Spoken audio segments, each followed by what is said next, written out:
कभी किसी के पाँव की चप्पल पड़ी हुई थी तुम्हारी, चली गई मंदिर में से, तुम दूसरे की पहन गए?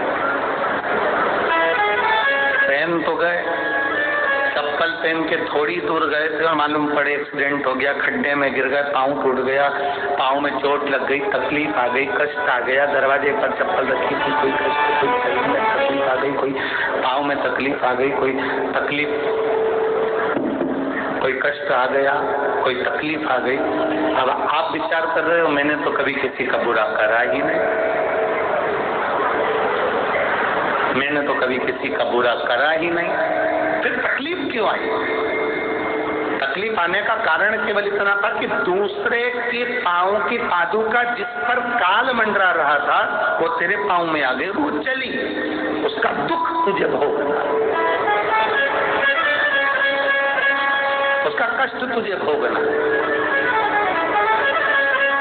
तो दूसरा नहीं भोगना तुझे। जो महापुराण की कथा कहती है 3 चीजों से दूर रहना, दूसरे की 3 चीजें हमारे पास नहीं आना चाहिए। पाँव की चप्पल, जूता, दूसरे नंबर पर छाता, तीसरे नंबर पर मांग का टीका। ये 3 चीजों से थोड़ी सी दूरी बनाकर चलना, इन 3 चीजों से थोड़ी सी। किसी के पाँव की चप्पल हमारे पाँव में ना आए, किसी के पाँव की पादुका, किसी का जूता चप्पल हमारे पास ना आए, इसका स्मरण रखें।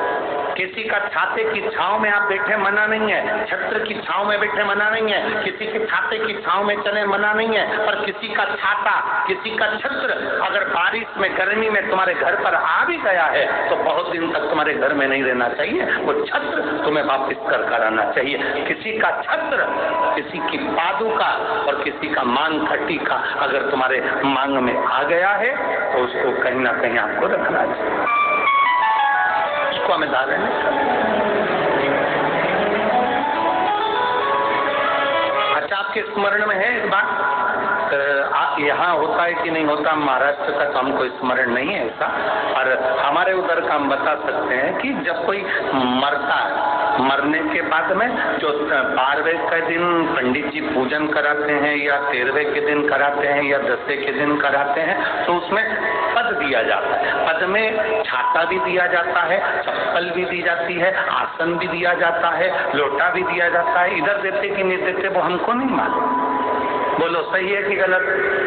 उसमें चप्पल और छाता ये बहुत जरूरी होता है। क्यों? क्योंकि इसमें काल होता है व्यक्ति का, वो काल चला है।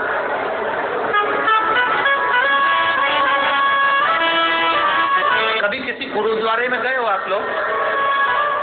अरे जम के तो बोलो। कभी किसी गुरुद्वारे में दर्शन करने के लिए गए हो तो गुरुद्वारे में अगर दर्शन करने जाओगे तो वहां आप भोजन करो, लंगर छको, सब कुछ करो। वहां गुरुद्वारे के बाहर या गुरुद्वारे के साइड में बड़े बड़े व्यक्ति भी तुम्हारे पाँव की पादुका, चप्पल, जूते की सेवा करते हैं कि साहब यहाँ जूता रख दो, यहाँ चप्पल रख दो, यहाँ हम उठा कर दे देंगे। उसका कारण क्या है? उसका केवल एक कारण है, जो पादुका की सेवा कर रहा होता है, आए हुए भक्तों की चप्पल की सेवा कर रहा होता है, वो अपने काल को, अपने दुख को, अपने कष्ट को सब मिटा बैठता है, उनके चरण की रज को प्राप्त कर। हो तो लाइक, शेयर, सब्सक्राइब करना ना भूले। धन्यवाद। राधे राधे। श्री शिवाय नमस्तुभ्यम। हर हर महादेव।